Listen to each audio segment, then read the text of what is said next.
નમસ્કાર મિત્રો, સ્વાગત છે તમારું આપણી આ યુટ્યુબ ચેનલમાં જેનું નામ છે ગુજરાતી જીકેની જમાવટ।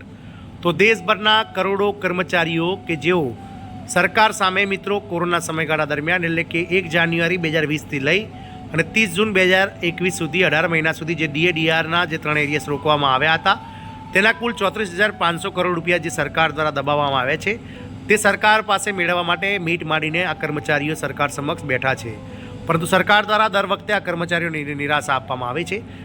મિત્રો, હાલમાં જ 20 ડિસેમ્બરના રોજ જે સંસદનું ચોમાસું સત્ર પૂર્ણ થયું તેમાં મિત્રો સરકારી કર્મચારીઓ માટે આ પ્રશ્ન ફરીથી મિત્રો સંસદમાં ગાજ્યો હતો અને શિયાળુ સત્ર દરમિયાન મિત્રો જે આ પ્રશ્ન પૂછવામાં આવ્યો હતો તેમાં મિત્રો સ્પષ્ટપણે સરકાર સમક્ષ જે છે ત્યાં મુદ્દો મૂકવામાં આવ્યો હતો, જેમાં વિરોધ પક્ષના કેટલાક જે સંસદ સભ્યો છે તેમણે મિત્રો સરકારને આ કર્મચારીઓના 34,500 કરોડ રોકાયેલા છે તે ક્યારે આપવામાં આવશે તેને લઈને પ્રશ્નોત્તરી કરવામાં આવી હતી, જેમાં નાણાં રાજ્યમંત્રી પંકજ ચૌધરી દ્વારા રાજ્યસભામાં આ પ્રશ્નનો જવાબ આપવામાં આવ્યો હતો અને તેમણે સ્પષ્ટ કર્યું હતું કે સરકાર હાલના સંજોગોમાં આ પ્રશ્ન જે છે આટલી મોટી રકમ ચૂકવવા માટે સક્ષમ છે, પરંતુ હા આ વિચારણા સરકારના હાલના જે છે તે મિત્રો વિચારણા હેઠળ છે।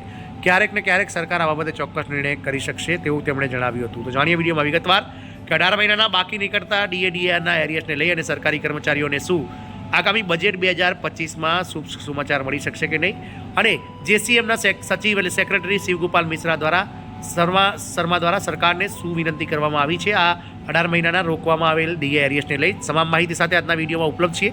તો વિડીયોના અંત સુધી તમે બન્યા રહો અને જો ચેનલમાં તમે નવા હશો તો અમારી ચેનલને તમે લાઇક શેર સબસ્ક્રાઇબ કરી બાજુમાં રહેલું બેલ આઇકોન દબાવીને ઓલ નોટિફિકેશન ઓન કરો, જેથી કરીને ચેનલ પર મૂકવામાં આવતા ભરતીઓનો નોટિફિકેશન આવા સરકારી કર્મચારી પેન્શનર્સ યોજનાઓને લગતા પરિપત્રો સરળતાથી તમને ચેનલના માધ્યમથી ઉપલબ્ધ થઈ જાય। તો નવા વર્ષમાં કર્મચારીઓ અને પેન્શનર્સોને શું રાહત મળશે?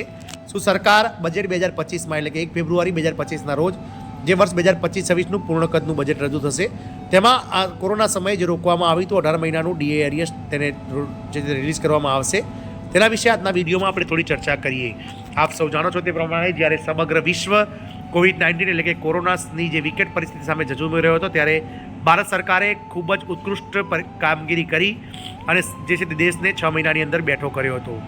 આ દરમિયાન જે સરકારી કર્મચારીઓ છે તેમનું 1 જાન્યુઆરી 2020થી લઈ અને 30 જૂન 2021 સુધી આમ કુલ 18 મહિના સુધી ડીએના 3 એરિયસ સરકાર દ્વારા રોકી દેવામાં આવ્યા હતા।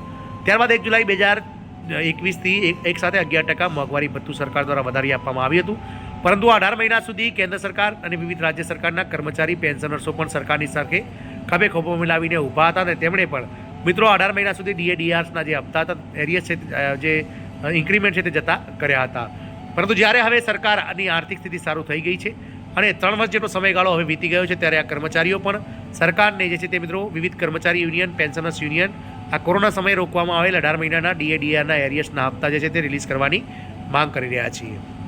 કોરોના સમયગાળા દરમિયાન કેન્દ્ર સરકારે જાન્યુઆરી 2020થી લઈ અને જૂન 2021 સુધી ડીએની બાકી રકમ રોકી દીધી છે અને હવે 3 વર્ષ પછી કેન્દ્રીય કર્મચારીઓ અને પેન્શનરો તેની રાહ જોઈ રહ્યા છે। બજેટ 2025થી આશા છે કે મોદી સરકાર આ અંગે મોટો નિર્ણય લઈ શકે છે। એક તરફ કેન્દ્રની મોદી સરકારે 8મા પગાર પંચની રચનાને લઈને નવા વર્ષ પહેલાં સ્થિતિ સ્પષ્ટ કરી છે, તો બીજી તરફ 1 કરોડથી વધુ કેન્દ્રીય કર્મચારીઓ અને પેન્શનરોને 8મા પગાર પંચની જે મિત્રો માફ કરશો 18 જે મહિનાનું ડીએ એરિયસ છે તેની ચૂકવણી કરવામાં આવી રહી છે। 18 મહિનાના ડીએ બાકી છે, લાંબા સમયથી તેની રાહ જોઈ રહ્યા છે। કર્મચારીઓને આશા છે કે ફેબ્રુઆરીમાં રજૂ થનાર બજેટ 2025-26માં બાકી ડીએની બાકી રકમ અંગે નિર્ણય લેવામાં આવી શકે છે। વાસ્તવમાં 1 ફેબ્રુઆરી 2025ના રોજ મોદી સરકાર તેનું સંપૂર્ણ બજેટ રજૂ કરશે।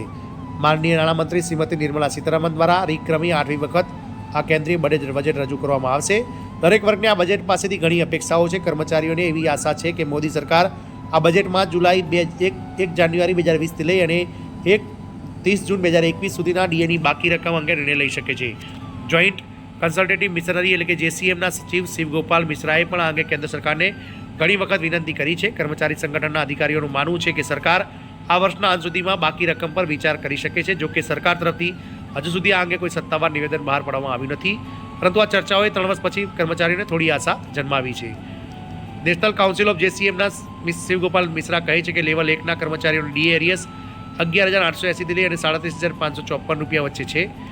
જો ગણતરી લેવલ 13 એટલે કે 7મા પગાર પંચ બેઝિક સ્કેલમાં સૌથી ઊંચો જે છે તેમાં 1,23,100થી લઈ અને 2,15,900 અથવા લેવલ 14 પે સ્કેલ માટે કરવામાં આવે તો કર્મચારીઓના હાથમાં મોંઘવારી ભથ્થાનું એરિયસ ₹44,200થી લઈ અને 18,200 ચૂકવવાના થાય છે। જો કર્મચારીનો મૂળભૂત પગાર 18,000 રૂપિયા હોય તો તેને 3 મહિના 4320 વત્તા 3240 વત્તા 4320 બરાબર 11,800 માટે બાકી ડીએની રકમ મળી શકે છે. જો કર્મચારીનો મૂળભૂત પગાર 56,000 રૂપિયા હોય તો તેને 37,544 રૂપિયા ડીએમ એરિયસ મળશે. તે જ રીતે મિત્રો સ્તર 13ના જે કર્મચારીઓ છે તેમને મિત્રો 1,23,000થી લઈ 2,15,000 અને લેવલ 14ના 1,44થી લઈ 2,18,000 રૂપિયા સુધીનું ડીએ એરિયસ સરકાર દ્વારા ચૂકવવામાં આવી શકે છે. સરકાર દ્વારા કોરોના સમયે 1 જાન્યુઆરી 2020થી લઈને 30 જૂન 2021 સુધી જે રીતે ડીએડીઆરના જે એરિયસ રોકી દેવામાં આવ્યા હતા, જે હપ્તાઓ રોકી દેવામાં આવ્યા હતા, તેને લઈ અને કેન્દ્ર સરકાર દ્વારા 1 કરોડ કરતાં વધારે કર્મચારી પેન્શનર્સોના 34,500 કરોડ રૂપિયા સરકાર દ્વારા બચાવવામાં આવ્યા હતા. ક્યાંક ને ક્યાંક સરકારે આ પૈસા દેશની જે વિકટ પરિસ્થિતિ હતી COVID-19 તેને દેશને તેમાંથી ઉગારવા માટે વાપર્યા હતા. પરંતુ જ્યારે આજે દેશની પરિસ્થિતિ સારી થઈ છે ત્યારે કર્મચારીઓ પોતાના હકના 34,500 કરોડ સરકાર સમક્ષ માગી રહ્યા છે. જોવાનું એ રહેશે કે આગામી 1 ફેબ્રુઆરી 2025ના રોજ જે વર્ષ 2025-26નું પૂર્ણ કદનું બજેટ નાણામંત્રી શ્રીમતી નિર્મલા સીતારમણ દ્વારા રજૂ કરવાનું છે.